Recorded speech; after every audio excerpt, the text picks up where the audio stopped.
প্রিয় দর্শক, আমি সমতুল নস্কর আর আপনারা দেখছেন নবরূপের সংবাদ।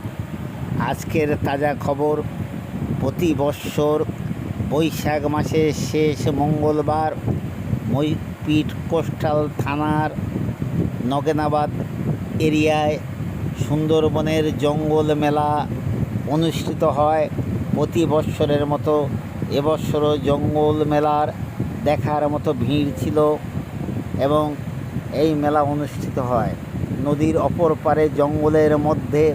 চারিদিকে জাল দিয়ে ঘিরে রেখে প্রশাসনিক নিরাপত্তার মধ্য দিয়ে এই জঙ্গল মেলা অনুষ্ঠিত হয়। চলুন দেখে নেওয়া যাক এই জঙ্গল মেলার কিছু অংশ। আমাদের এই চ্যানেল দেখতে সাবস্ক্রাইব করুন এবং বেল আইকন পুশ করে লাইক দিন। নমস্কার।